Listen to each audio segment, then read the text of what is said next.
ठीक है जी रुखसाना, आपका आज हमारा टॉपिक तो सी ओवरी का है। आपके पास केस है तो आप बताओ अपना। Yes, madam. My patient, 45 years old, para 2, with feeling of mass in lower abdomen and with the complaint of the abdominal bloating. She presented in OPD. No take relevant history and manage this patient. ठीक है जी। Structure discussion हम करते हैं ताकि हमारा time भी save और चीजें भी Yes, कवर हो madam. जाए। ठीक है, After आप बताओ। after introduction and brief demographic details, I will set agenda and take relevant history and the examination and address her concerns. I will first of all I will ask her about the mass, its duration, and its associated pain and pain character. Then I will ask her mass site and the pressure symptoms in which and I will ask her about the discharge with fever and the lower abdominal pain. I will ask her about the anorexia and weight loss, and I will ask her about the family history of the ovarian carcinoma, breast carcinoma, endometrial, and the colon carcinoma. And then I will ask her about the dysmenorrhea, and then I will ask her about the sexual history to rule out the dyspareunia, and then I will ask her. Then I will ask her about the menstrual history, in which I will ask her about whether it's her menstrual cycle are regular, heavy, and their pattern. And then I will ask her about the medical history, in which I will ask her about the hypertension, diabetes mellitus, TB, asthma, epilepsy. And then I will ask her about the bowel and the bladder symptoms, and any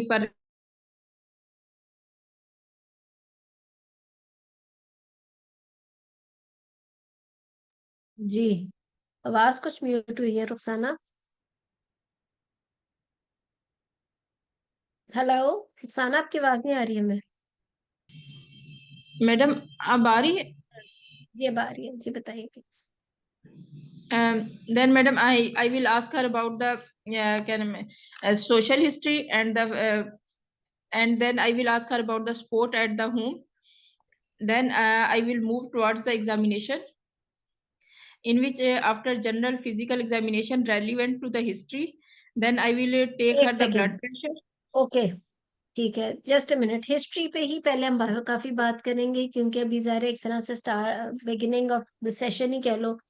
exam हमारा अभी 2-3 महीने बाद है, तो आपकी अभी हर चीज जो है ना, अगर बहुत ज्यादा ठीक हो जाए तो बड़ा अच्छा हो जाए।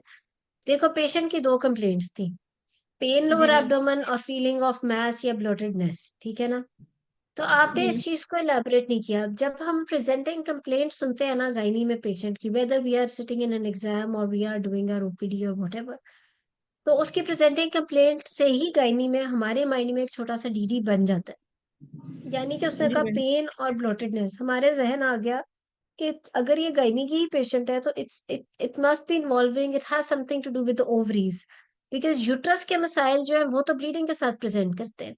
ठीक है, तो पेन है और ब्लोटेडनेस है या मैस है तो ओवरीज का मसला लगता है।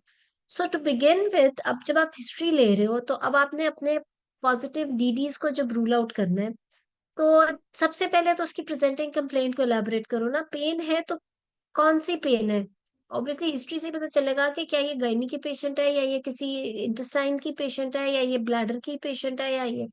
सो आपने उसकी पेन को मजीद इलेबोरेट करना है, जिसके अंदर आपने उसकी पेन की, जिसे कहते हैं ना, sites, radiation, intensity, association with posture, any association with urine micturition या डिफेकेशन, तो ये सारी चीजें तो आप पहले करो रूल आउट, ताकि हमें पता चले कि क्या ये यूटीआई की पेन है या ये डिफेकेशन से रिलेटेड पेन है या ये वाकई किसी गायनी के मसले से रिलेटेड पेन है या ये मस्कुलर है जो कि पोस्चर से ठीक हो जाती है। ठीक है, एक चीज ये। जी दूसरी मैम। चीज ये कि उसने कहा ब्लोटेडनेस या मैस।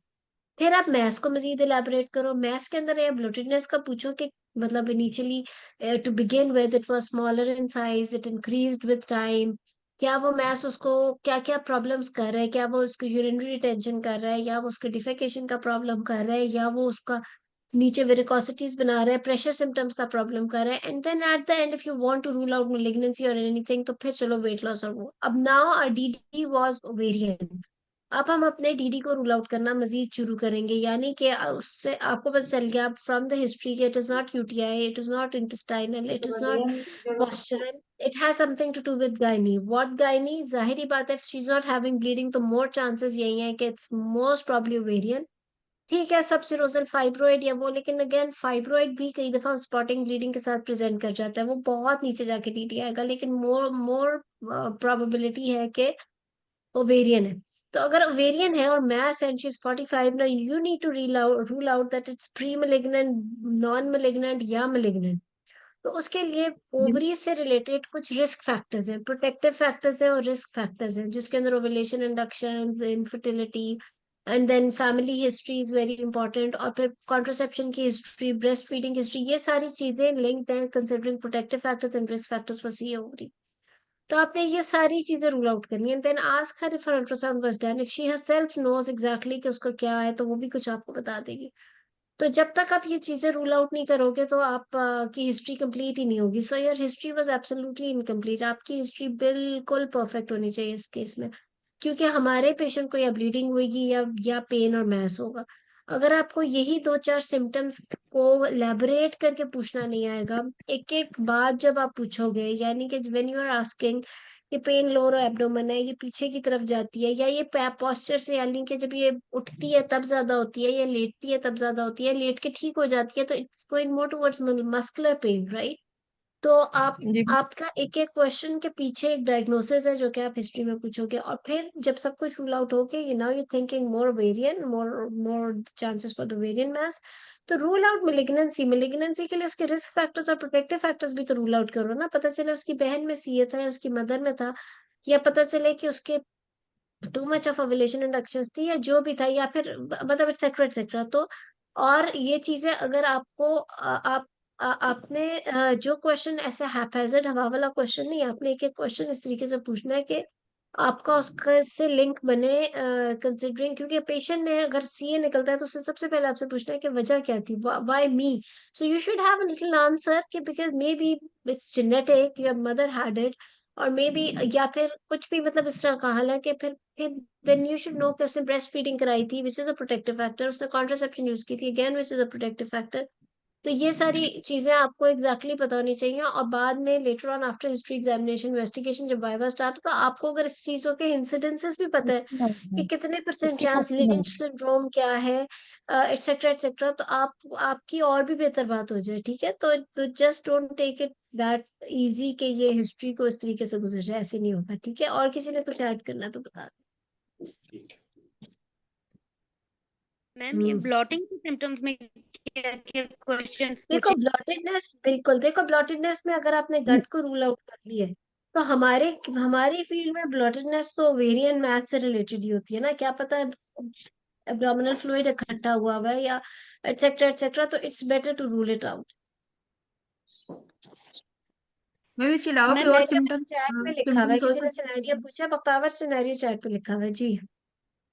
मैम इसके अलावा कोई और सिम्टम हो सकते हैं ब्लॉटिंग और पेन के अलावा पेशेंट और कंप्लेन कर मैस के सकते साथ हैं? प्रेजेंट कर सकती है, she can present with mass, और she can just present with ultrasound report showing ovarian cyst, क्योंकि ओवेरियन सिस्ट कई दफा इतनी एसिम्टोमेटिक होती है और तब प्रेजेंट करती है लेटर स्टेज पे, तो कई दफा पेशेंट ने किसी और वजह से अल्ट्रासाउंड कराया होता है और स्कैन पे ओवेरियन सिस्ट होती है।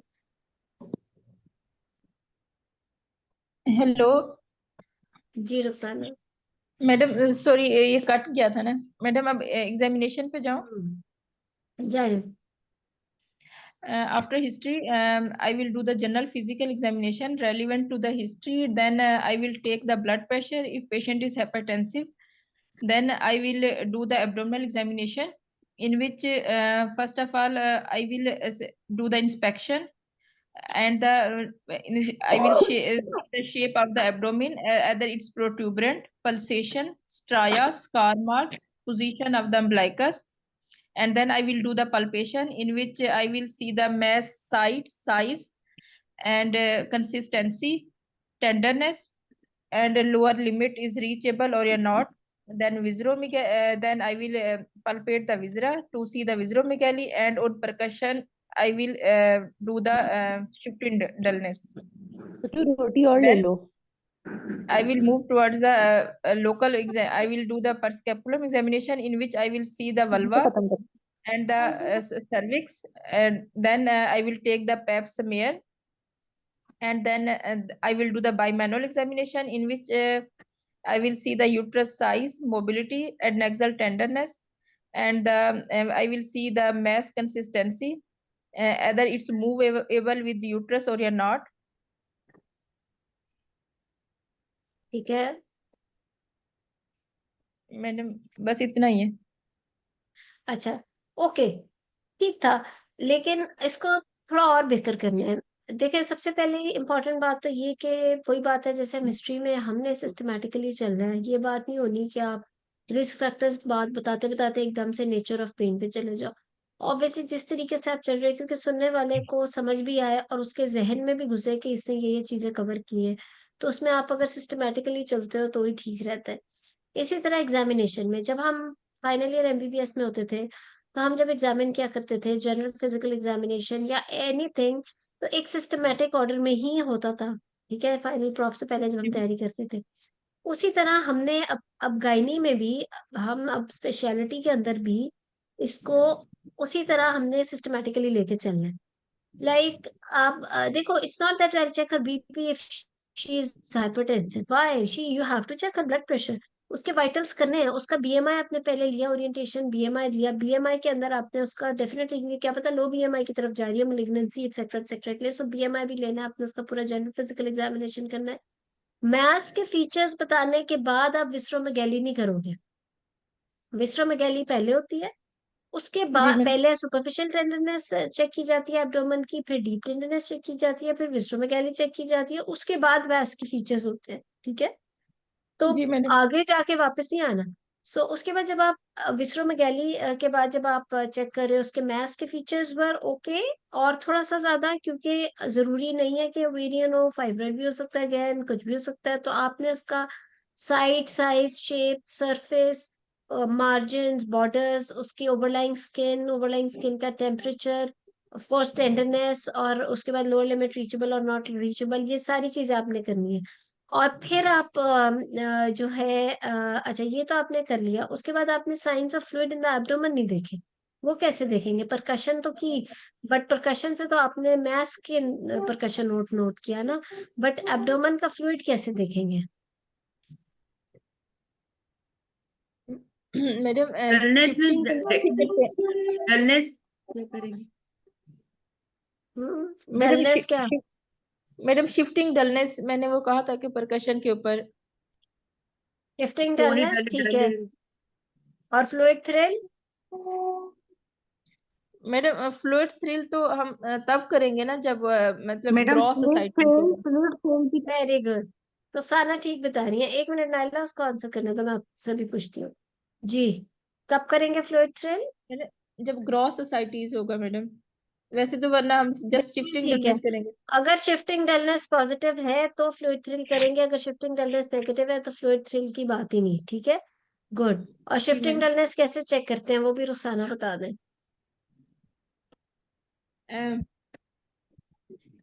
मैडम हम पेशेंट की राइट साइड पे जैसे हाथ अपना करके उसे सपोर्ट करके दूसरी साइड से हम वो करते हैं, परकशन करते हैं, तो फिर हमें दूसरी अपोजिट साइड पे फिर उसकी मूवमेंट फील होती है ना। नहीं, मैं फ्लूइड थ्रिल की बात नहीं कर रही, शिफ्टिंग डलनेस की बात कर रही हूँ। मैडम वो हम अपने हाथों को रख के उसके ऊपर परकस करते हैं, तो फिर आपको वो शिफ्टिंग महसूस होती है, डलनेस। किधर? मैडम हम उसी के अकॉर्डिंग ही पेशेंट को ये जो है ना जैसे मिड लाइन से आते हैं, फिर राइट साइड पे शाबाश, जाते हैं, फिर लेफ्ट साइड पे बिल्कुल, जाते हैं।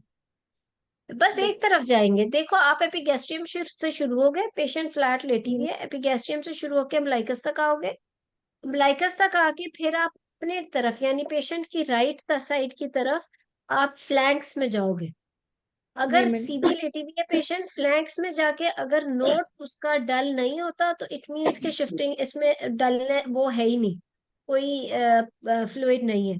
अगर आपका नोट फ्लैंक्स की बेस पे जाके डल हो जाता है तो आप पेशेंट को ऑपोजिट करवट दिला दोगे और 2-4 सेकंड्स के लिए रुकोगे। फ्लूइड सारा इसका ऑपोजिट फ्लैंक्स में चला जाएगा, और दोबारा से नोट करोगे तो वो रेजोनेंट दोबारा हो जाएगा, डल से वो रेजोनेंट हो जाएगा नोट। तो इसका मतलब है कि शिफ्टिंग डलनेस इज पॉजिटिव। ठीक है, जी मैम। मैम ये रिपीट करें, नेट वो हो गया था आवाज। शिफ्टिंग डलनेस हम क्या किया करते थे फाइनल प्रॉफ के लिए एमबीबीएस में, उसमें ये होता था कि हम एपिगैस्ट्रियम से शुरू करते हैं, अम्बिलिकस तक जाते हैं। ठीक है, अब पेशेंट फ्लैट लेटी हुई है। सॉरी, मैं म्यूट कर रही हूँ आप सबको, जिसने बोलना होगा वो अपने आप को अनम्यूट कर लेगा। ठीक है, सो शिफ्टिंग डलनेस में हम एपिगैस्ट्रियम से अम्बिलिकस तक आते हैं, पेशेंट फ्लैट लेटी होती है। अम्बिलिकस तक आने के बाद उसको राइट साइड पे यानी अपने डायरेक्शन की तरफ परकस करते हुए आते हैं। जब हम परकस करते हुए आएंगे तो फ्लैंक्स में जाके अगर फ्लूइड प्रेजेंट होगा एब्डोमेन में तो नोट रेजोनेंट से डल हो जाएगा।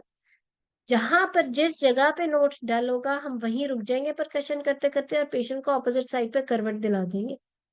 5 सेकंड के लिए रुकेंगे, फ्लूइड सारा दूसरे ऑपोजिट साइड पे चला जाएगा ना, बिकॉज अब ऑपोजिट साइड पे करवट ले लिया, और जिस जगह पे पहले फिंगर थी उधर दोबारा परकशन करेंगे तो जो नोट डल हुआ था वो रेजोनेंट हो जाएगा। सो इट मीन्स कि शिफ्टिंग डलनेस इज पॉजिटिव।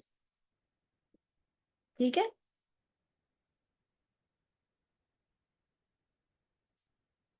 समझ आ गया? मैडम यानी कि अगर फ्लैंक्स में डल होगा नोट तो आप कह रही हैं कि राइट साइड पे शिफ्ट करें, अगर वो वापस से रेजोनेंट हो जाए तो मतलब पॉजिटिव है। यस, अगर नोट डल हुआ ही नहीं फ्लैंक्स में आके तो फिर करवट क्यों दिलानी है? फिर नहीं करवट हाँ फिर दिलानी, तो नहीं, फिर तो रेजोनेंट ही है तो बस फिर नहीं है, इसका नेगेटिव। मतलब है फ्लूइड है ही नहीं। हाँ ठीक है। ठीक है, तो ये अक्लमंदी रखनी है और बोंगियां नहीं मारनी। शिफ्टिंग डलनेस चेक करनी है, अगर शिफ्टिंग डलनेस पॉजिटिव है तो आप फ्लूइड थ्रिल चेक कर सकते हो। ठीक है, but right. Again fluid thrill आपको मैसिव एसाइटिस में मिलती है। लेकिन अगर शिफ्टिंग डलनेस से नेगेटिव है उसके ऊपर आप फ्लूइड थ्रिल चेक करने बैठ जाओ तो वो कितनी बेवकूफी की बात है। ठीक है, तो ये चीजों का ध्यान रखना। और जब आप पेल्विक करोगे ये स्पेकुलम के बाद जब आप पीवी करोगे तो वही सारे फीचर्स दोबारा से बोलोगे जैसे कि रुखसाना ने बोले थे, और एग्जामिनेशन पे मैथ्स के। ठीक है,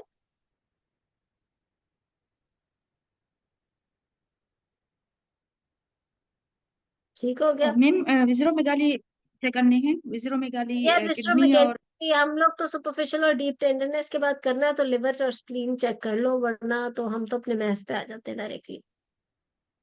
मैम अगर इतना, अगर बड़ा मैस है ग्रॉस, तो फिर उसके लिए तो विस्ट्रोमीगेली नहीं होगी ना?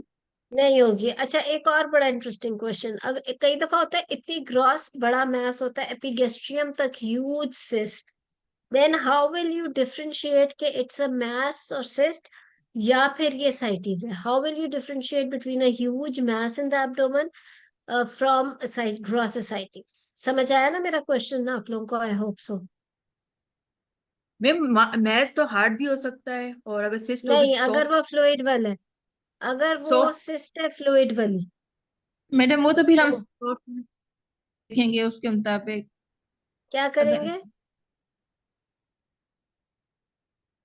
मैम वो शिफ्टिंग डलनेस से डिफरेंशिएट हो जाएगा। उसके अंदर शिफ्टिंग डलनेस नहीं होगी, उसमें सारा कुछ ही डल डल होगा। मैम पेन नहीं ठीक हो है गया ना? पेशेंट? पेन का है, पेन से रिलेटेड। नहीं, पेन का नहीं, अभी किसी ने शिफ्टिंग डलनेस की बात बोली है वो बिल्कुल ठीक है, क्योंकि वो मैस होगा फ्लूइड वाला, उसमें फ्लूइड थ्रिल तो आपको मिल जाएगी लेकिन उसमें शिफ्टिंग डलनेस नहीं होगी। उसमें जब आप मैम करवट दिलाओगे ना पेशेंट को तो वो फ्लूइड ही फ्लूइड रहेगा। तो मैम इस तरह डिफरेंशिएट नहीं हो जाएगा कि ये शिफ्ट नहीं हो रहा तो ये एसआईटीज नहीं और है। एक और भी तरीका है उसके अंदर, जब बहुत ये थोड़ा मुश्किल तरीका है फाइंड आउट करने का एग्जामिनेशन पे, जब आप परकशन कर रहे होते हो तो आपको फ्लैंक्स पे जाके अगर थोड़ा सा डल भी मिल रहा है ना तो उसके बाद फिर रेजोनेंट होता है, क्योंकि वो मैस है, जहां पे मैस खत्म होगा उसके नीचे फिर रेजोनेंट होगा, लेकिन इतने उसमें जाने की जरूरत नहीं है। लेकिन because it's a huge mass, जब आप करवट दिलाओगे तो वो मैस मैस ही रहेगा और वो शिफ्ट नहीं होगी dullness. Reason that dull note will remain dull. ठीक है ना? खैर जी चलो, ये मैडम। बहुत रेयर चीज है कि इतना बड़ा मैथ्स आ गया है कि साइटीज और मैथ्स में फर्क ही नहीं हो रहा, लेकिन फिर भी एग्जामिनेशन पे थोड़ा सा ये भी आपको पता होना चाहिए। Okay good. और कोई चीज ऐसी हिस्ट्री एग्जामिनेशन में किसी ने ऐड करनी है या पूछनी है तो अभी हम कर लेते हैं, वरना फिर हम इन्वेस्टिगेशंस पे जाएं।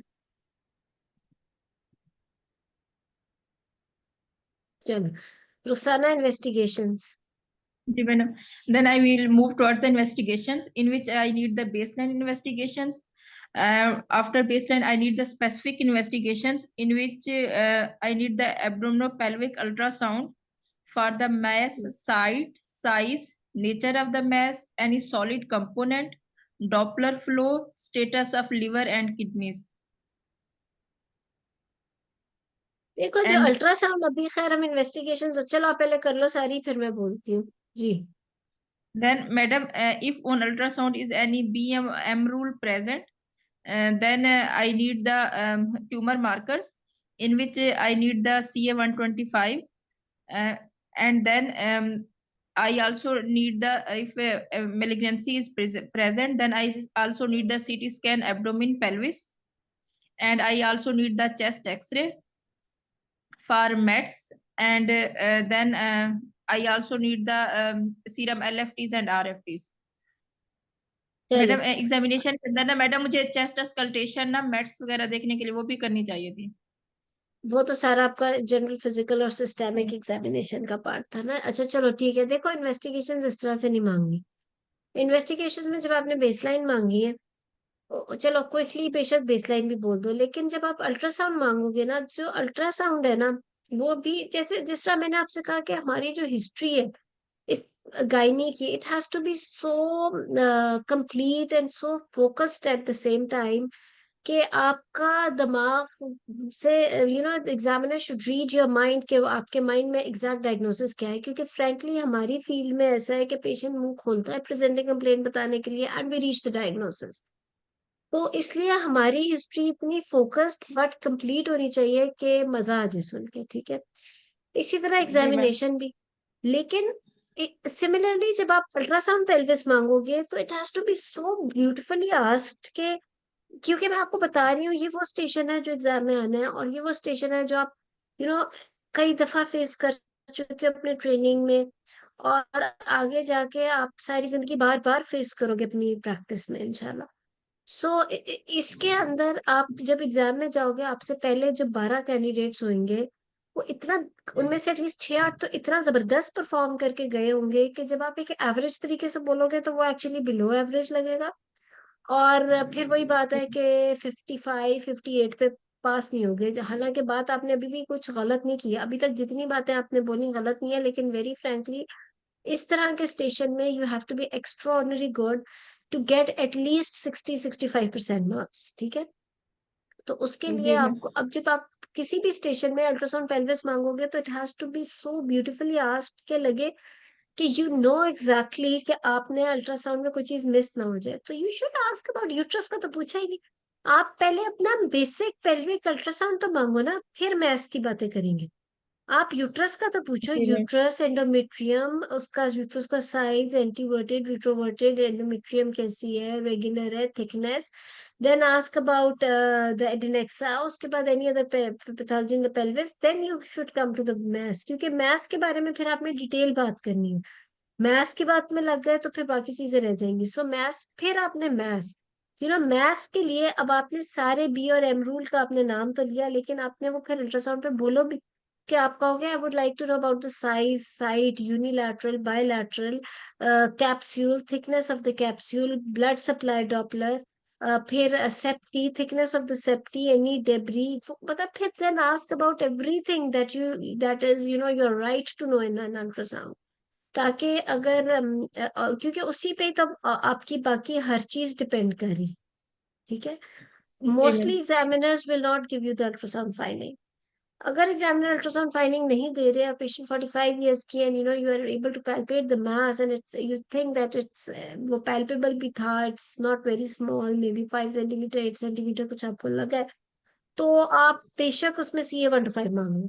लेकिन आप ये भी कह सकते हो कि सिर्फ अल्ट्रासाउंड मांगने के बाद कि मैं further investigations will depend on my ultrasound report, and then just keep quiet, don't ask by yourself कि मुझे ये टीम मार्कर, या मुझे, आप तो CT तक भी चले गए, चेस्ट एक्सरे तक भी चले गए, क्या पता इन पे डर्मोइड दे दे, ठीक है ना। जी तो मैम। आप बस एक पूछ के बेसिक सी बात विच इज अल्ट्रासाउंड की सारी डिटेल पूछ के उसके बाद कहोगे my further investigation will depend on the ultrasound report.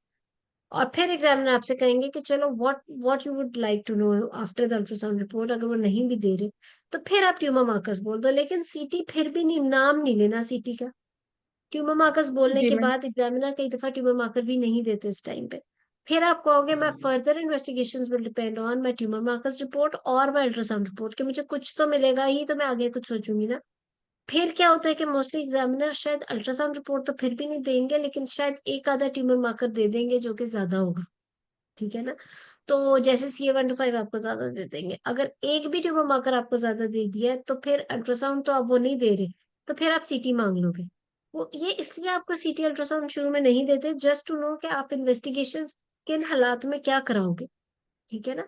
तो अगर आपका एक भी ट्यूमर मार्कर ज्यादा आ रहा है तो चाहे अल्ट्रासाउंड की जो भी रिपोर्ट है, यू नीड सीटी स्कैन। ठीक है ना। तो ये इस तरीके से आपने अपनी इन्वेस्टिगेशन मांगनी होंगी। मैम जैसे स्टेज 1A जो है का वेरिएंट CA का, उसमें है कि भाई अगर वो आपको M रूल या B रूल आ जाता है, लेकिन CA 125 नॉर्मल आ जाता है, तो स्टेज 1 के अंदर CA 125 ऑलमोस्ट नॉर्मल ही होता है, तो CT स्कैन हमने फिर भी मांगना है। मुझे समझ नहीं आया। अगर अल्ट्रासाउंड नहीं, मैं आपको यही तो बता रही हूँ। अगर अल्ट्रासाउंड रिपोर्ट उन्होंने नहीं दी और ट्यूमर मार्कर्स दिए हैं, एक ट्यूमर मार्कर ज्यादा है, get the ultrasound report, CT scan report. अगर आपको ट्यूमर मार्कर्स उन्होंने दिए हैं वो नॉर्मल है, अल्ट्रासाउंड की रिपोर्ट नहीं दी, तो आप कहोगे कि my further management or my further reports will be depend on the ultrasound report। तो फिर जी मैम। अल्ट्रासाउंड पे कोई ना कोई BAM तो आ ही जाएगा ना। फिर आप सीटी मांग सकते हो। जी सीटी तो आपने जरूर मांगना है, कहीं पे भी आपको, स्पेशली चीज 45, कहीं पे भी थोड़ा सा भी आपको सस्पिशन हुआ है मेलिग्नेंसी का, तो आपने अपने ट्यूमर मार्कर्स में कंजूसी नहीं करनी है, आपने सीटी स्कैन पे भी कंजूसी नहीं करनी, क्योंकि प्री ऑपरेटिव स्टेजिंग करके पेशेंट को आप लेके जाओगे सर्जरी के लिए। ठीक है। जी मैम। ताकि आपकी प्रिपरेशन पूरी हो, आपकी सर्जरी का सारा पूरा हो, फिर अंदर जाके तो चलो जो भी निकले हिस्टोपैथोलॉजी पे अगर आए या ना आए, लेकिन आपने अपनी तैयारी तो पूरी रखनी है ना, ताकि आपको खुद भी पता हो अंदर जाके क्या करना है, और पेशेंट को भी पता हो कि क्या हो रहा है उसके साथ। बाद में तो जो रिपोर्ट आए तो वो उसके बाद देखा जाता है। जी मैडम। गुड। सो एक दफा आप फिर से सारी इन्वेस्टिगेशन आप बता दें। Madam, after baseline investigations, I need the abdominal pelvic ultrasound for uterine size अच्छा, जब आप and बेसलाइन बोल रहे हो ना, there endometrial. Is no harm के क्विकली बेसलाइन भी बोल दो। जी मैडम। ठीक है ना। जी। जी madam, in baseline investigations, I need the complete blood count for hemoglobin, platelet and total leukocytes count, and I need the fasting blood sugar level if available, otherwise random blood ठीक है। sugar. I need the hmm midstream urine for pus cells, sugars, and the proteins, and I need the hepatitis B surface antigen and anti-hepatitis C virus antibodies, and I need the complete urine examination. No, madam. Blood group.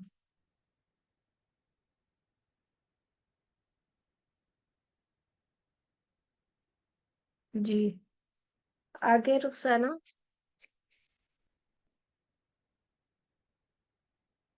ठीक है। Of so liver कोई और and बता kidney दे function. जी। आपकी आवाज cut गई थी। अच्छा रुखसाना, बेसलाइन के बाद अल्ट्रासाउंड में क्या मांगोगे? Madam, in abdominopelvic ultrasound, I need the uterine size, endometrial and myometrial pathology, and adnexal pathology. And I need the and for the mass, I need the site, size, nature of mass, any solid component, Doppler flow, status of liver and kidneys.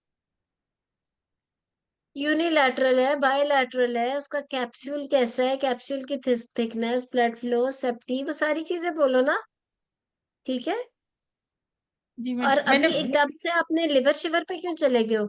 आपने patient को abdomen और pelvis का scan तो नहीं कहा, आपने तो सिर्फ पेल्विक स्कैन कहा है। क्या हर पेशेंट में आप लिवर देखते हो और स्प्लीन देखते हो? नहीं। जी मैम। अल्ट्रासाउंड वालों के पास इतना टाइम नहीं है कि वो हर पेशेंट जो उनके पास आ रहा है उसको अंदर लिवर भी देखे, स्प्लीन भी देखे, किडनीज भी देखे, उसका एब्डोमेन भी देखे। This is not right. आपने अपने अल्ट्रासा अपनी अपनी इन्वेस्टिगेशंस को अपने रिसोर्सेस के मुताबिक इस्तेमाल करना है। ठीक जी है, मैम। तो यू शुड नो एग्जैक्टली कि आप किस में एब्डोमेन और पेल्विस का स्कैन करा रहे हो और किस में सिर्फ पेल्विक स्कैन करा रहे हो। आपने सिर्फ पेल्विक स्कैन मांगे। पेल्विक स्कैन के अंदर आपने सारे मैस के फीचर्स सही बोलने हैं, आप बिल्कुल ठीक नहीं बोल रहे हो। Madam, I will for the mass, I will want to know whether it's unilateral or a bilateral, and it's unilocular or a multilocular. Very Any good. solid component is present, and the Doppler flow. And I need देखो बाहर any से अंदर आओ ना, ascites. Mess को आप बाहर से अंदर लेके आओ। पहले साइड साइज, यूनिलैटरल, बायलैटरल, फिर बाहर से अंदर लेके आओ कि उसकी सरफेस कैसी है, रेगुलर है, इरेगुलर है, कैप्सूल इंटैक्ट है या नहीं है, कैप्सूल की थिकनेस क्या है, उसका ब्लड फ्लो डॉपलर पे क्या है। फिर अंदर आ जाओ, सेप्टी कैसे है, सेप्टी की थिकनेस कैसी है, अंदर कोई डेब्री है या नहीं। ठीक है, जी मैम। पूरा मैस हो गया आपका कंप्लीट। और फिर फर्दर वो तो आपका, अब देखो अगर वो कल को डर्माइड दे देते हैं तो हमने उसका लिवर देख के क्या करना है। ठीक है ना, जी मैम। तो आपकी जितनी भी और इन्वेस्टिगेशंस हैं they will depend on the ultrasound report. जी मैडम। ट्यूमर मार्कर्स क्या मांगोगे? Madam, CA 125 because बस patient age. Yes ma'am. Patient age. Ma'am alpha fetoprotein और बीटा एसिडी HSD और LDH CA LDH CA सारे मांगेंगे। रुखसाना खाली CA 125 क्यों मांगा आपने? हम्म,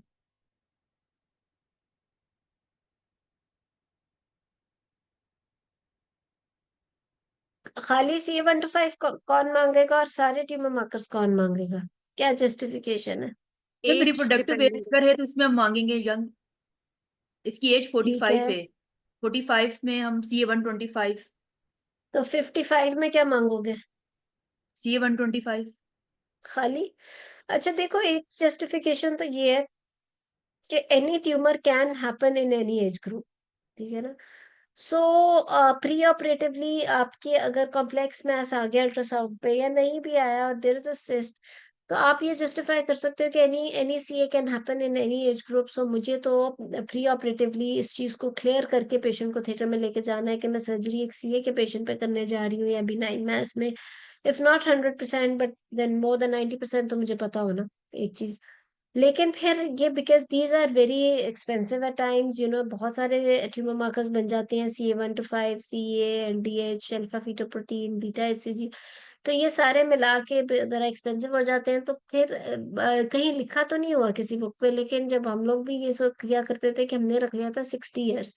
60 ईयर्स से ऊपर सिर्फ CA 125, और 20 साल से कम में सारे tumour markers other than CA 125, और 20 से 60 ईयर्स में सारे tumour markers including CA 125 and all others. ठीक है, तो ये भी आप कर सकते हो। लेकिन अगेन वही बात है कि मैंने अभी पिछले दिनों ही एक पेशेंट में सर्जरी की है और उसके अंदर ग्रैनुलोसा सेल ट्यूमर निकल आया। She was above 60 which is so rare thing to see. तो बात ये है कि उसमें फिर यही बंदा कहता है कि सिर्फ CA 125 तो नॉर्मल था उसके अंदर। तो लेकिन ये है कि चलो pre operatively because it was such a complex mass in this age group के सारे ही करा लिए, उसमें ज्यादा आ गया ट्यूमर मार्कर। बिकॉज आपने प्री ऑपरेटिवली फिर तैयारी करके जाना होता है ना कि स्पिलेज भी ना हो और उसकी सर्जरी और वो सारा कुछ। तो इस वजह से, और फिर आपने CT कराया और to see the spread of the disease, intra operatively जाकर फंसने से बेहतर है कि आपने तैयारी पहले ही की हो। कहते हैं ना, early insult is better than late. पहले पूरी तैयारी करके जाए ही तो बेहतर है for you and for the patient.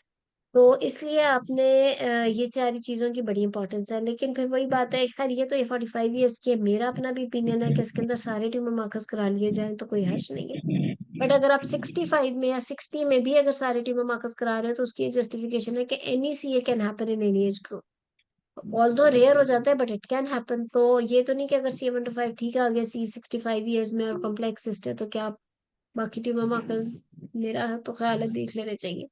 सो ये आप इस तरीके से अपना डिसाइड कर सकते हो। ठीक है, और अगर कोई ट्यूमर मार्कर ज्यादा आ गया तो CT with contrast abdominal pelvis आप करा लोगे, और फिर चेस्ट एक्सरे भी करा लो मेट्स देखने के लिए। ठीक है रुखसाना, जी मैडम। So fine. और किसी ने कोई इन्वेस्टिगेशन ऐड करनी है या कुछ और? मैम IVU करवाएंगे? नहीं, क्यों? कोई मैम फायदा नहीं ना कराना है। पेशेंट को मैम चेस्ट में कफ वगैरह हो, मैट्स के हमें मिल जाए एग्जामिनेशन पे भी और अल्ट्रासाउंड पे भी, फिर हमने सीटी भी क्यों? करवाना होगा चेस्ट। जब होगा तब देखेंगे ना, अभी तो हमारे पेशेंट को नहीं है। मतलब हमने और मैम फील्ड्स के मैम अंदर जाके सीटी के क्या लिए करना है, वो तो पूछ रही हूँ। ऑन्कोलॉजिस्ट। देखो, अगर आपको आपने चलो चेस्ट एक्सरे करा लिया मेट्स देखने के लिए, उसमें कुछ आपको सस्पिशन मिला है या बहुत ही कफ के साथ पेशेंट है, तो let the oncologist decide that. हमें नहीं पता सीटी चेस्ट क्या होता है, किस तरह होता है, क्या कराना है, वो हमें नहीं पता। फिर वो एक बहुत एडवांस्ड सीए का केस है, और वो वैसे क्लिनिकली देख के पता चल रहा होता है। So that's ma'am a separate IVU thing. करवाएंगे? आईवीयू क्यों कराना है? यूरेटर्स को देखने के लिए? यस मैम, के अगर ओपन नहीं, करें। Not at all, no need. आप वैसे भी कर सकते हो सर्जरी यूरेटर्स से बच के। हर एक में क्या हम IVU, I don't recommend IVU in any patient like this. फिर ये सिर्फ ये सर्विक्स के लिए फिर इम्पोर्टेंट है?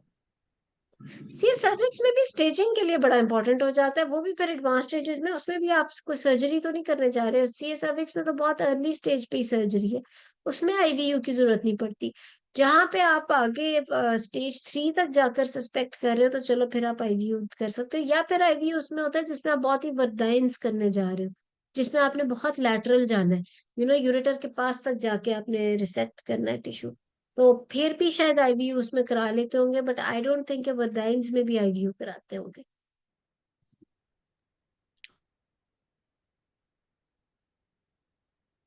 ठीक है। और वैसे अस्सलामुअलैकुम भी if ma'am. You doing any, sorry एक मिनट में आपकी बात सुनती है, any surgery, if you doing any surgery laparoscopically, आपको यूरेटर्स वैसे ही इतनी खूबसूरत नजर आ रही होती हैं कि आईवीयू या इन चीजों का कोई फायदा नहीं है जी। अस्सलामुअलैकुम मैम। मैम ये वालेकुम। अल्ट्रासाउंड जो बताया गया कि एब्डोमिनल करवाना है या ultrasound no, TVS? Just pelvic. TVS कब कराना है और अब्डोमिनल पेल्विस यानी ऊपर वाला पेल्विस कब कराना है और टीवीएस कब कराना है, ये कौन बताएगा? रुखसाना। मैम इसका मुझे मैडम नहीं कंसेप्ट, हम तो एब्डोमिनल पेल्विक ऊपर से ही करा रहे थे, टीवी से नहीं एब्डोमेन मैम भी जब कराते कराना है, एब्डोमिनल जनरल पेल्विक। मैम जब मैस जो है एब्डोमेन वो होता है मैम 20 वीक एब्डोमेन। से भी अबव जा रहा हो तो हम उस पे वो करवाते हैं, एब्डोमिनल करवाएंगे। Not 20 weeks. आपका आंसर काफी करीब करीब है, लेकिन मैं आपको बताती हूँ। अगर 20 वीक। आपको एब्डोमेन से मैस फील हो रहा है, तो आपको ऊपर से पेल्विक स्कैन से ही अच्छी रिपोर्ट मिल जाएगी। अगर आपको ऊपर से फील नहीं हो रहा, बाय मैन्युअली फुलनेस मिली है, लेकिन एब्डोमिनली पैल्पेबल नहीं है, तो फिर आप टीवीएस कराते हो। नॉर्मली वो वाला मैस फील होता है जो 12 वीक से ज्यादा हो, राइट, एब्डोमेन से, तो फिर तो पेल्विक स्कैन काफी होता है। लेकिन टीवीएस उसमें जिसमें आप एब्डोमिनली नहीं पैल्पेट कर सक रहे होते हो। ठीक है, तो ये भी आपको क्लैरिटी से पता होना चाहिए। गुड। और कोई बात? और मैम चले। बायमेन्युअल एग्जामिनेशन में हम ओवरीज तो मतलब पल्पेट कर सकते हैं या नहीं? कितनी साइज ओवरीज होगी या एडनेक्सियल मैस देखो, हमें बाय पल्पेट मैनुअल में होगा? मैं बताती हूँ। बाय मैनुअल में नॉर्मल फाइंडिंग में you find the adnexa clear, you don't palpate the ovaries, right. आप बाय मैनुअल जब करते हो, आप कहते हो यूट्रस का ये साइज है, like uterus is like 8 week size, anteverted mobile, और उसकी नॉर्मल फॉर्म कंसिस्टेंसी होती है, और फिर आप उसको कहते हो एडिनेक्सा क्लियर। और इसमें रुखसाना ने एक बात और भी मिस की थी कि आप एंड पे अपने फिंगर्स पे भी कमेंट करते हो कि कोई ब्लड या डिस्चार्ज लगा हुआ है या नहीं लगा हुआ। ठीक है। सो अगर एडिनेक्सा में फुलनेस मिलती है आपको, और आप कहते हो कि there is fullness in the adnexa, तो यू हैव टू एक्सप्लेन कि वो कौन सी फुलनेस है। Is there fullness? सिर्फ दो रीजंस की वजह से हो सकती है एडिनेक्सा में बाय मैनुअल पे। या तो वहां फ्लूइड होगा या वहां पे मैस होगा। So if there is fluid there, तो भी आप एब्डोमिनली बता चुके होगे, शिफ्टिंग डलनेस पे कमेंट कर चुके होगे। And if there is a mass there, then you have to describe all the features of the mass. Normal ovaries पे आप एडिनेक्सा क्लियर आपको मिलता है, दोनों उंगलियां आपकी मिल जाती हैं जब आप बाय मैनुअल कर रहे होते हो। ठीक है। Thank you ma'am, thank you. Ma'am local examination बताना है इस ओवेरियन के केस में, जब स्ट्रक्चर्ड लोकल स्पेशल मतलब? एग्जामिनेशन बताए। Ma'am vulva vagina, health of vulva vagina हाँ और हाँ, बिल्कुल बिल्कुल, फटाफट वो बोल दे। ठीक है, good. So Rukhsana, now let's manage your patient. आप बताओ, how will you manage her? Madam, जो हमारे पास पेशेंट थी, उस पेशेंट की ना यूनिलोकुलर कम्प्लेक्स 7 सेंटीमीटर की सिस्ट थी और उसका CA ठीक है, 125 नॉर्मल था। तो madam, good. then first of all I will counsel the my patient regarding the diagnosis. Then I will can after and then I will involve the multidisciplinary team in which I will radiologist, consultant gynecologist, radiologist, anesthetist. Then after general health profile, and I will build up of her hemoglobin. Then because her CA 125 is normal, and then I will proceed towards the madam staging laparotomy. Madam complex CA 125 normal था। Then देखो, जब भी आप manage करने लगोगे ना patient को, तो आपने पहले कहना है कि I would like to complete my investigations. चलो, बेसलाइन में आप क्विकली अगर हम कर लेंगे, चलो वो सब ठीक था। और अल्ट्रासाउंड पे आपने कहा कि it was a complex cyst, although you said unilocular, right? Unilateral complex शायद आप कहना चाह रहे हो। जी मैडम, यूनिलेटरल थी। कॉम्प्लेक्स थी तो बाकी के ट्यूमर मार्कर्स भी तो कंप्लीट करो ना, सिर्फ CA 125 था आपके पास। आपने मैनेज आप करना नहीं शुरू कर सकते दो चीजों के बगैर। एक ये कि आपकी इन्वेस्टिगेशंस पूरी हो, यानी प्री ऑपरेटिवली या प्री काउंसलिंग आपकी चीजें सारी आपके सामने हो। दूसरा, काउंसलिंग, फिर आप मैनेज शुरू करोगे ना। तो डायरेक्ट मल्टीडिसिप्लिनरी टीम पे आपने जंप नहीं करना। डायरेक्ट लिप्रोटमी का नाम पेशेंट के सामने ले लो। मुझे सुन के अजीब सा लगा कि अभी तो बात ही नहीं हुई कि हुआ क्या उसको, तो आपने लिप्रोटमी की बात कर दी। तो आप पहले 7 सेंटीमीटर्स का मैस है, शीज 45, उसके आप सारे ट्यूमर मार्कर्स मांगो, यू नीड टू नो। फिर आप अपने कैंडिडेट अपने पेशेंट से तब फिर बात करोगे कि ये मेरे पास रिपोर्ट्स हैं, आपके ट्यूमर मार्कर्स नॉर्मल है, अल्ट्रासाउंड के ऊपर आपके कॉम्प्लेक्स सिस्ट है। तो देर इज अ चांस कि it's a benign cyst because tumor markers are normal, but again 100% I'll get to know on the biopsy report. ठीक है?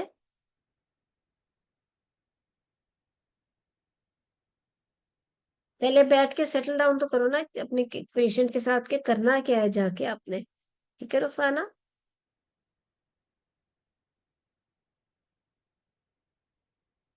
हेलो? मैम अगर ट्यूमर मार्कर नॉर्मल है और कॉम्प्लेक्स सिस्ट है तो इसमें हम क्या, हमारा प्लान ऑफ केयर क्या होगा आगे, कि हमें सर्जरी करनी चाहिए यही तो या आगे डिस्कस करना है, अभी डिस्कस कर लेते हैं। Tumour markers are normal, there is a complex cyst. ठीक है रुखसाना, आपको आवाज आ रही है? मैडम अब आ रही है ना?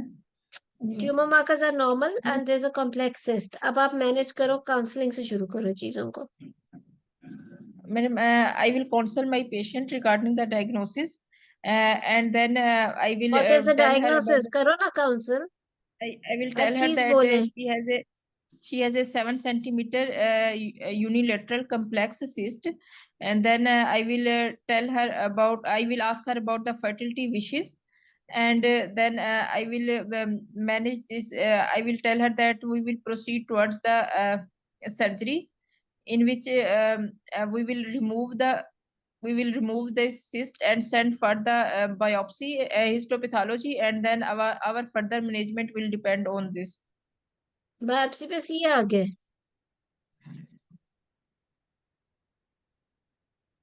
फिर 10 दिन के बाद वो बायोप्सी की Then, रिपोर्ट लेके आई है, उस पे सी आ गए। then madam, I will manage this patient according to the ovarian carcinoma stage. If it's stage 1A, then I will do the keeping in mind her fertility wishes, I will do the TH plus 45 DS. Year में 45 year में you will offer her more fertility और you will allow her with the report of CA to go for her fertility wishes. Ma'am अगर देखें, अगर वो 45 पे भी है, अगर वो नली पैरस है, तो अगर वो पैरा फर्टिलिटी 2 है आपका पेशेंट रुखसाना, हम कोई और पेशेंट नहीं कर रहे, हम आप ही का पेशेंट कर रहे हैं। She is para 2, she is 45 years of age. आपने उसकी एक साइड की सिस्ट निकाली है, भेजी थी पोस्ट ऑप में, 10 दिन बाद वो पेशेंट CA की रिपोर्ट लेके आई है। व्हाट जी will you do? Madam, Then, madam, I will do the second surgery, in which I will do the staging laparotomy. नहीं, तो वो पेशेंट कहेगी मेरी पहले क्यों नहीं कर दिया आपने? होगी ना गड़बड़। जी। देखो, सबसे पहले बात ये कि बेशक वो पैरा 2 है, 45 पे आके आपको वो कह रही है कि मेरी फर्टिलिटी विशेस है, पहले तो खुद भी समझो, उसे भी समझाओ कि किस चीज की फर्टिलिटी विशेस, मतलब 45 पे क्या ओवेरियन रिजर्व, क्या नहीं, why are you even talking about fertility wishes, look at your condition, there is a complex 7 centimetre mass. Ma'am हम इनसे ये पूछ सकते हैं ना कि कंजर्वेशन ऑफ यूट्रस। Listen, मैं आपको बताती हूँ। सबसे पहले you have to counsel the patient that the tumor markers are normal, but there is a complex cyst and your age is 45. Tumor marker report is not 100% sensitive. So 100% sensitivity is in the biopsy report. There are two options. Number one option is that I do the clearance surgery, which will be the ultimate treatment. Okay, and on biopsy report we'll get to know if it was CA or not. If it was CA and it was earlier stage, the treatment has been given to you, right? और अगर वो नहीं भी आता, for example CA, तो भी treatment has been given to you, क्योंकि there was a cyst and there are chances that the cyst may be formed again later in life, so it's clear now. दूसरी option ये है कि अगर वो कहती है, which is not a good option, if she wants to conserve her uterus for example, जो 45 year की एज में ऑफर करना भी विद अ कॉम्प्लेक्स सिस्ट, क्योंकि और स्पेशली अगर उसकी family history of CA positive है, फिर तो आप ये सेकंड ऑप्शन उसे ऑफर ही नहीं करेंगे, फिर तो क्लियरेंस ही करेंगे। अगर उसकी, क्योंकि अगर अभी नेगेटिव, अगर उसकी बायोप्सी पे नेगेटिव आता है यानी बिनाइन मैस आता है और फैमिली हिस्ट्री पॉजिटिव है, तो अब नहीं तो 10 साल बाद तो सीए हो ही सकता है उसको। सो अभी तो क्लियरेंस सर्जरी होगी। लेकिन अगर फॉर एग्जांपल फैमिली हिस्ट्री नहीं है and patient is persistent that he wants to conserve his uterus, which is a bad idea, तो फिर आप इंट्राऑपरेटिवली फ्रोजन सेक्शन अरेंज करोगे, यूनिलैटरल ऊफरेक्टमी करोगे, wait for the frozen section report, intraoperatively जो आते पौने घंटे में रिपोर्ट बता देते हैं, if it is not CA then you can close and keep her in the follow up. But better option at 45 with a 7 centimeter complex mass, whether it's benign or malignant, आप उसको offer करोगे कि tumour markers normal है, लेकिन ultrasound पे M rule आपका काफी ज्यादा है, तो देर इज नो हार्म कि हम हिस्टेरेक्टमी बीएसओ कर दे। लेकिन अगर नहीं भी करे तो यूनिलैटरल हिस्टेरेक्टमी तो होगी, ठीक है ना? जी मैंने। इसलिए जब इस तरह के में देखो, आप लोग कितने पेशेंट्स का 10 दिन बाद रीओपन करके उसकी क्लियरेंस सर्जरी करते हो? किसी का भी नहीं करते। Do what you do in your training. आप जो ट्रेनिंग में कर रहे हो, जो आपके वार्ड्स में हो रहा है, वो बिल्कुल ठीक हो रहा है। Have you ever seen a patient with a biopsy report who comes out to be CA? ऐसी स्टेज पे ही नहीं आप लोग पहुंचते हो, आप उससे पहले ही उसका फैसला कर लेते हो। It is not good to reopen the patient after 10 days। लेकिन फिर भी अगर एग्जाम में ब्लंडर हो ही गया है और आपने उसकी फ्रेक्टमी की थी यूनिलैटरल, दूसरी ओवरी यूट्रस अंदर ही थी, और फिर भी and you said you didn't have the frozen section या व्हाटएवर, या एग्जामिनर आपसे कह भी रहा है, तो yes you have to take her back to operation theatre, because CA की मैनेजमेंट क्लियरेंस सर्जरी है, ठीक है? हम बायलेटरल जी मैंने। ऊफरेक्टमी करेंगे मैम हिस्टेरेक्टमी बीएसओ। अच्छा, दूसरी चीज ये कि how will you do it? Chances 2 minute में आपसे भी बात पूछती हूँ। How are you going to perform this type of surgery रोजाना? उसके स्टेप्स भी जल्दी से बता दो। मैडम स्टेजिंग लेप्रोटमी के। ठीक है, बिल्कुल। There is this patient 7 centimetre complex mass with tumour markers normal, लेकिन अल्ट्रासाउंड पे इसका कॉम्प्लेक्स मैस है। How will you proceed with the surgery after pre operative preparations? Madam I patient will is give the shifted to mid. Operation theatre. उससे आगे बताओ। Yes madam. Anaesthesia मिल गया, pen rape हो गया, अब बताएं। Madam I will give the midline incision यूए and तो कर देन लो। यस आपने मैडम कोई फर्स्ट ऑफ चीज मिस नहीं करनी एग्जाम में बोलते हुए, इसलिए मैं कह रही हूँ, क्योंकि एग्जामिनर एक एक बात सुन रहे हैं और आपस की बात है। It's not only for exam, it's for the real life also. You simply can not miss anything.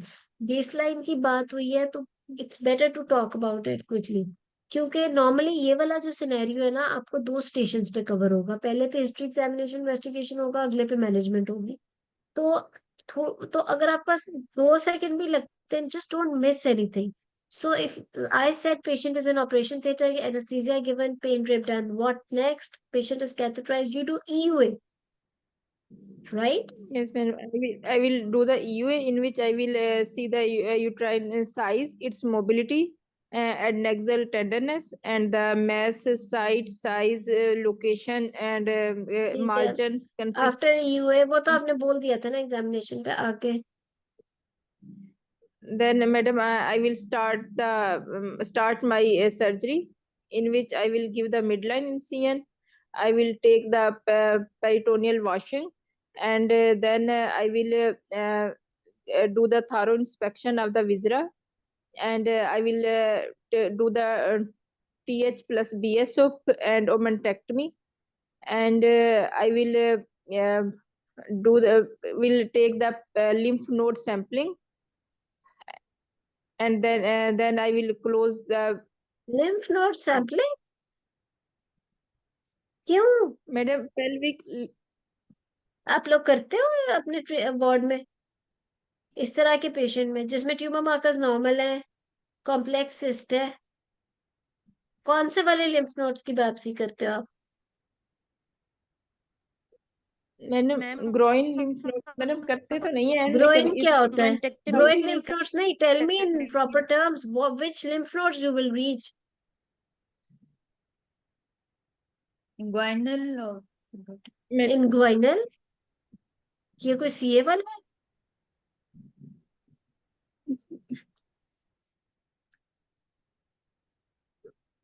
Madam अगर जैसे देखें आप CA 125 कितनी सिग्निफिकेंट पैरायोटिक?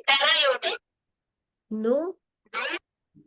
मैडम ऑब्टयूरेटर या इंटरनल इलियक लिम्फ नोड्स करते हैं अगर कार्सिनोमा हो तब देखो ऐसे अगर नहीं। आपने लिम्फ नोड्स पे जाना है तो एक्सटर्नल, इंटरनल या ऑब्टयूरेटर. पैरायोटिक, इनग्वाइनल तो खैर और चीज है, वो तो आपका इन्वॉल्व होगा सीओ. आप लोगों को इन्वॉल्वमेंट ऑफ लिम्फ नोड्स का भी पता होना चाहिए. ऐसे हैपहैजर्डली की कोई बात ही नहीं है. हमारी एक पेल्विक रीजन है, उसकी जब तक आपको एनाटॉमी, लिम्फेटिक ड्रेनेज, वो चीजें नहीं पता होंगी, आप ऑन्कोलॉजी कवर नहीं कर सकते हो. ठीक है, फ्रैंकली.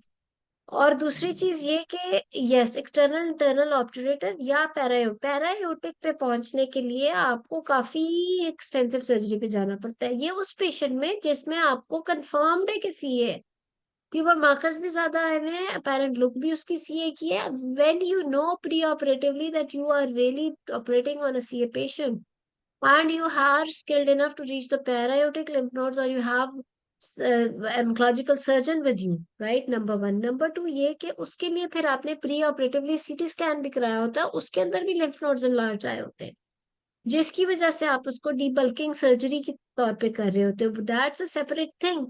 हर कॉम्प्लेक्स सिस्ट में who reaches till the lymph nodes. ठीक है, तो ब्लंडर्स नहीं मारने. आपने स्टेजिंग लिप्रोटमी के स्टेप्स प्रॉपर याद करने हैं. इसकी pre operative preparation, I think in the next class will continue the same topic. However मैं आपको क्विकली बता देती हूँ कि इसके अंदर आपने प्री ऑपरेटिव प्रिपरेशन प्रॉपर होनी चाहिए. इसके अंदर कंसेंट पता होनी चाहिए. प्री ऑपरेटिवली हमें पता होना चाहिए हम क्या करने जा रहे हैं, ट्यूमर मार्कर्स और अल्ट्रासाउंड के मुताबिक, इफ नीडेड सीटी के मुताबिक भी. नंबर 3 ये कि आपको ब्लड अरेंजमेंट और सारी एनेस्थीसिया फिटनेस और उन सब चीजों के बाद जब पेन ड्रेप यूए, and then how are you going to open. Okay, you open mid line because you need to do the staging also. Mid line खोलने के बाद सबसे पहले पेरिटोनियल वॉशिंग ली, उसके बाद इंस्पेक्शन करी. उसके अंदर आप पूरे पूरे फीचर्स बोलो उस मैस के. हमारी जो इंस्पेक्शन इंट्राऑपरेटिव है वो तो की फैक्टर है, वही तो हमारा डिसाइडिंग फैक्टर है कि पेशेंट की हमने सर्जरी क्या करनी है.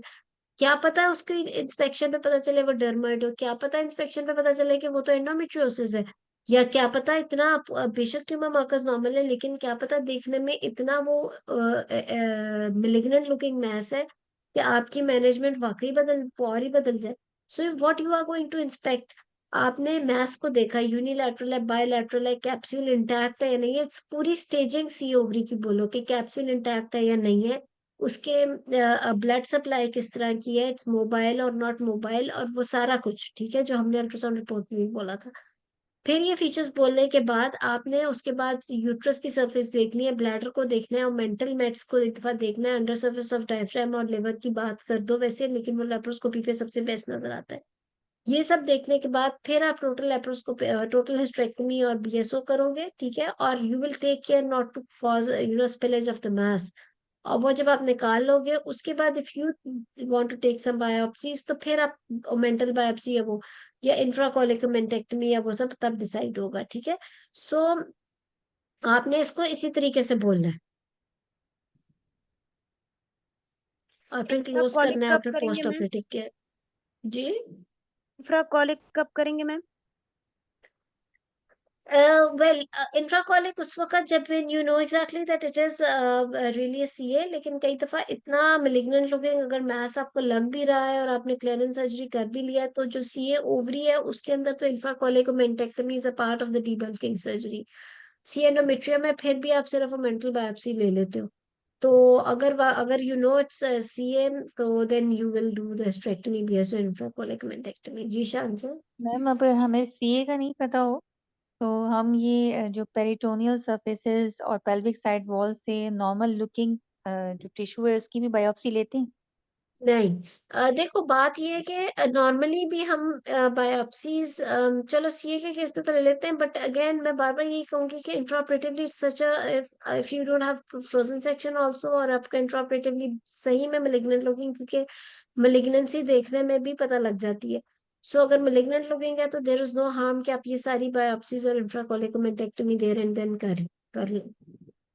और अगर मैम कोई अगर फ्लूइड लेकिन है हमें तो हम लिम्फ नोड्स पे कर तब सकते जाना है हैं। जब आपके पास प्री ऑपरेटिवली सीटी पे लिम्फ नोड्स एनलार्ज्ड हो।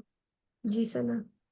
मैम मैम मैम अगर फ्लूइड है तो वो भी सेंड करेंगे ना, अगर हमें पेट्रोनियल फ्लूइड फ्लूइड तो अभी। वैसे ही हर एक में लेना है ना कॉम्प्लेक्स मैस में। मैम इस केस में जब हम कंफर्म नहीं है ये सीए और हमें लग भी नहीं रहा ये सीए तो हम इसमें नहीं फिर लग रहा। बायोप्सी लिम्फ नोड्स नहीं, की नहीं लें नॉट एट और ऑल। ना ही अगर नॉर्मल आपको सरफेस। इंट्राऑपरेटिवली देखने में भी नहीं लग रहा बट आप क्लियरेंस सर्जरी कर रहे हो फिर don't go for infracolic omentectomy and all the biopsies. Ma'am peritoneal washing देंगे फिर इसकी कि अगर हाँ, नहीं लग रहा है या पेरिटोनियल फिर? वॉशिंग तो शुरू में ले ही लेनी है, क्योंकि अभी तो आपने इंस्पेक्ट भी नहीं किया ना। पेरिटोनियल वॉशिंग तो हम कोई भी छेड़ाछाड़ी करने से पहले लेते हैं, इवन इंस्पेक्शन से भी पहले। Peritoneal washing is the very first step that we do after opening up the ma'am peritoneum, मेरे राइट? 2 क्वेश्चन है। जी। हेलो जी शान मैम, से मेरा पूछिए। पहला क्वेश्चन ये कि हमारी जो सीनियर्स होती है वो जब स्टेजिंग कर रही होती है, पेशेंट को ओपन करती हैं, तो वो सिर्फ THO BSO infracolic omentectomy with peritoneal washing देती हैं। वो लिम्फ नोड ठीक है, सैंपलिंग और लिम्फ नोड डिसेक्शन तो नहीं करती ना, तो हम क्या बोलें क्या ये स्टेप्स के बोलेंगे। अंदर या नहीं देखो बोले? अगर सीए का पेशेंट और है मैम और lymph nodes enlarged है and if it is a part of the debulking surgery तो you'll get it done with oncological surgeon, और if जो भी skilled और है मैम उसके लिम्फ साथ। नोड सैंपलिंग और डायसेक्शन में क्या डिफरेंस होता है? देखो एक तो होती है लिम्फेडिनेक्टमी, एक होती है सैम्पलिंग। तो नॉर्मली तो पैरा एओर्टिक लिम्फ नोड्स भी निकालते हैं जो ऑन्कोलॉजिकल सर्जन होते हैं और external iliac operative lymph nodes भी निकालते हैं। तो सैम्पलिंग में तो सिर्फ आप you don't go very deep, you just take the biopsies of the lymph nodes. Lymphadenectomy के अंदर फिर you remove the lymph nodes. और मैम डायसेक्शन भी लिम्फ नोड सैंपलिंग को ही कहते हैं? हाँ बिल्कुल। और देखो जिसमें आप लिम्फ नोड्स तक जा रहे होते हो ना, प्री ऑपरेटिव में बार बार क्यों कह रही हूँ कि आपको पता हो, आपको डायग्नोसिस पता होना चाहिए, नंबर 1। नंबर 2, अगर सीए है तो आपको उसकी स्टेजिंग काफी हद तक पता होनी चाहिए, so that you can explain to your patient and her attendants as well कि आप किस एक्सटेंट तक सर्जरी करने जा रहे हो।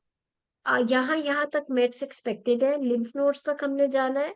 You can and up in colostomy, you can and up in bladder repair, you can and up, आपका हम उस स्टेज तक जा सकते हैं, ठीक है।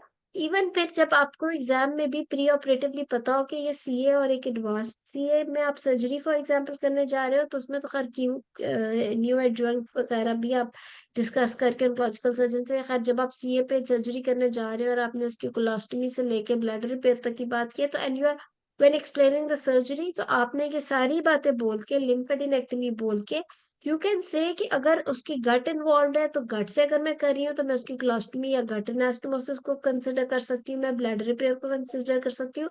यहाँ तक कि अगर आप वो फिर केस डिफरेंट होगा, वो ये वाला केस नहीं होगा, उसके अंदर फिर आप को थोड़ा थोड़ा ब्लैडर रिपेयर, बॉरीज फ्लैप और उन चीजों की बातें भी थोड़ी थोड़ी पता होनी चाहिए।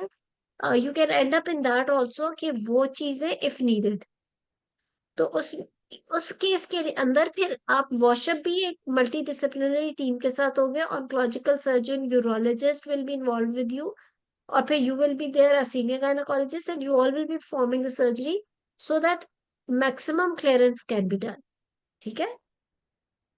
मैम मतलब एक एग्जाम का सिनेरियो था जिसके अंदर ना बाउल इन्वॉल्वमेंट दी हुई थी स्टेज 4 पे, मतलब ना पेशेंट जो है वो एब्डोमिनल के साथ आया था, मतलब ह्यूज मैस था विद असाइटिस के साथ। उन्होंने जो है ना फाइंडिंग में सीटी स्कैन पे बाउल इन्वॉल्वमेंट दी हुई थी। तो इसमें हमें पेशेंट की पहले डायरेक्ट सर्जरी करनी थी या No, अल्ट्रासाउंड गाइडेड बायोप्सी लेके हमने न्यू एजेंट देनी थी? new agent. इवन आपको अल्ट्रासाउंड गाइडेड बायोप्सी की भी जरूरत नहीं पड़ती। मैसिव एसाइटीज में अगर आप 1000 ml से ज्यादा एसाइटिक फ्लूइड ले लो तो उसके अंदर भी वो टाइप बता देते हैं सीए का, और फिर टारगेटेड कीमोथेरेपी देके 3 months के बाद, और आफ्टर दिस कीमोथेरेपी पेशेंट का इतनी जबरदस्त सर्जरी हो जाती है, मतलब surgery becomes very easy, very frankly, although tissues are fragile, कि वो सारा जो मैट्स और फ्रोजन वाली चीजें वो क्लियर हो जाती हैं और सर्जरी मैक्सिमम क्लियरेंस पॉसिबल हो जाती है। ठीक है, सो मैम इसमें फिर मतलब 3 उसमें months हमने का न्यू बायोप्सी एजेंट ना लें, करते हैं। असाइटिक फ्लूइड की हम सिर्फ साइटोलॉजी ले लें? हाँ, उस अब अगर आप एसाइटिक फ्लूइड ही निकाल लो और उसमें से more than 1000 ml you are able to get, मतलब you get an adequate amount of fluid, तो उसके अंदर भी लैब वाले हमें टाइप ऑफ सीए बता देते हैं जिसमें टारगेटेड कीमोथेरेपी दी जा सकती है। ठीक है, चलो गुड। बाकी बातें हम अगली क्लास में कर लेंगे, और इंशाल्लाह फिर और भी अगर कोई टॉपिक